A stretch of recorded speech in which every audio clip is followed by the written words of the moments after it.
அனைவருக்கும் வணக்கம். நான் பிரபாகரன், ஜோதிடர், சென்னையிலிருந்து பேசுறேன். இப்ப என்ன சொல்ல போறேன்னா, ஒருத்தவங்க இப்ப நடிகர் ஆகணும்னா ஒரு ஜாதக அமைப்பை இப்ப நான் சொல்ல போறேன். கருத்தில் கொண்டு நீங்கள் பயன்பெறுங்க.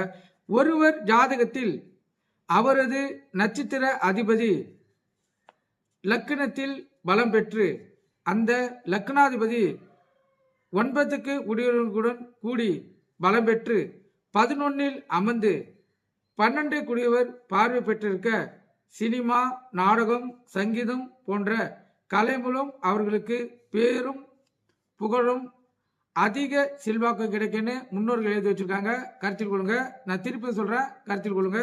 ஒருவர் ஜாதகத்தில் அவரது நட்சத்திர அதிபதி, அதாவது நம்மளுக்குன்னு ஒரு நட்சத்திரம் வரும். இப்ப திருவோணம்னா அந்த திருவோணம்னா இப்ப சந்திரன் தான் அதிபதி, அதுதான் குறிப்பிட்டிருக்காங்க. கருத்தில் கொள்ளுங்க. நட்சத்திர அதிபதி லக்கணத்தில் பலம் பெற்று, அந்த சந்திரன் லக்கணத்துல பலம் பெற்று இருக்கணும். அந்த பலம் பெற்ற சந்திரனாவே அவர் பலம் பெற்றவர் தான். கருத்தில் கொள்ளுங்க. அதே போல சுபரா வந்துட்டாருன்னா மிக சிறப்பு.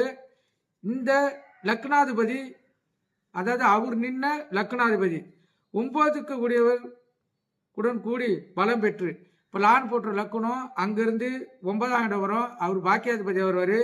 அவரு கூட இந்த சந்திரன் சேர்ந்து 11ல் அமர்ந்து 11ஆம் இடம் அதுவும் லாபஸ்தானமாக தான் வரும். அந்த 11ஆம் இடத்துல இவங்க அமர்ந்து 12 குடியவர், அந்த லக்கணத்திலிருந்து 12வது கட்டம், அந்த 12 பார்வை பெற்று இருக்க அது 12வது கட்டனுக்கும் அவருக்கு அதிபதி இருப்பார்.